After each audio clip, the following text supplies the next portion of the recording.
Have you ever wondered what games you should keep or you should lose? Find out here at Purge Reviews. Let's Dig for Treasure is part of the Steve Rhodes game set that was brought out.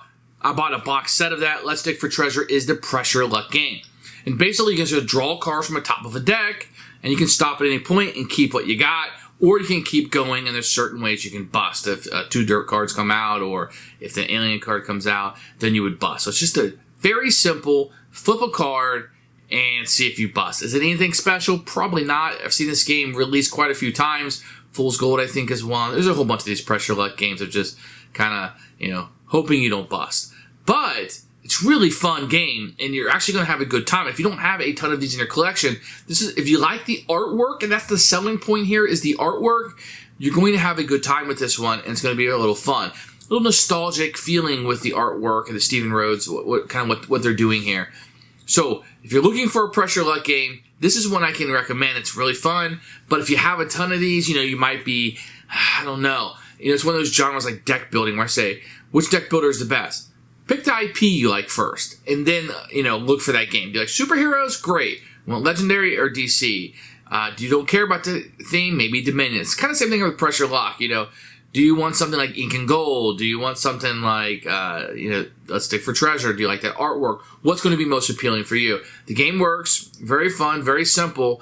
If you want the box set, this will go up in your book. But as for decisions, it's really just kind of pinpointing what you're going to do. There's some negative cards you can play on other people. But for the most part, that pressure luck is what's pressing this game. Very simple game to teach. Very simple game to play. And one you can have a lot of fun with if you don't have too many of these in your collection. For me, it's going to be a keeper. I'm going to keep the box set together. We had a good time with it. So let's everybody get together and let's dig for treasure. Here's Let's Dig for Treasure. It's part of the Dynamite games. You can see it's a small box game. And this game is nothing you probably haven't seen before. You're going to have components. You're going to have a rule book. We'll take a look in a few minutes. You're going to have this cardboard stand-up that really does absolutely nothing. It just stands here.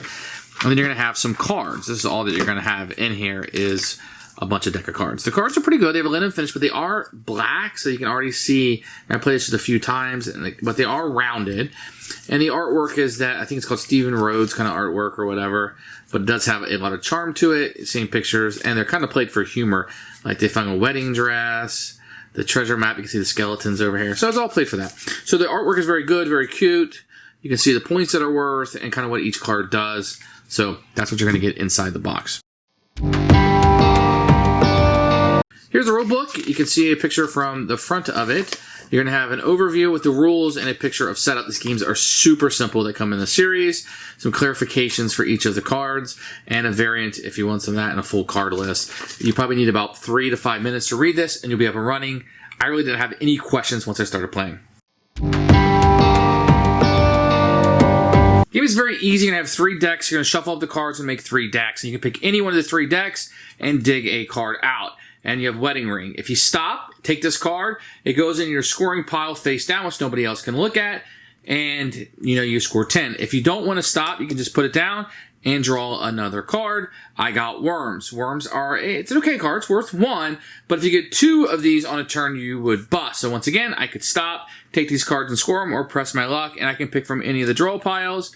I got a Pirate Sword. It says, when you score this, choose any other player to skip their next turn, and it's worth no points. Okay, I could bust and keep all these. I could hold, keep all these and score, or I can keep going, hoping I don't bust. I got 2 worms. 2 worms here. That means I bust. These cards will all be discarded back to the box, and I do not score them.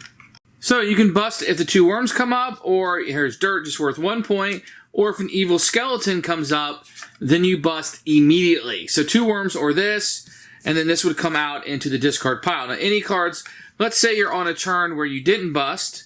I got a treasure map, I got 2 treasure maps, and maybe I got the sewer line, which is -10, but I give that to another player. And say I do this new kid, when scoring at game end, if this is the first time you ever play the game, it's worth 20 points because you're the new kid. And say I just wanted to keep these would go in my scoring pile, and I would score these at the end of the game. Once one of the decks is empty, the game is over, and you just add up how many points you have in your scoring deck. Whoever has the most points is the winner of the game. Very simple, very easy game to play. Who should buy this game? People who like pressure luck games, you like the artwork. That's going to be the big selling point here. And then anybody who maybe doesn't have a lot of pressure luck and you're looking for one that's readily available right now, the price a little bit cheaper, not very complicated rule set, and you're going to like this art. It's all going to come down to if you like the artwork on this one, because there's so many of these simple pressure luck games. For us, we do. It's a fun little keeper for us. I'm not trying to oversell the game. It's a simple little cheap game that you can find at a reasonable price that you're going to have a good time with. And Let's Dig for Treasure is a keeper for us.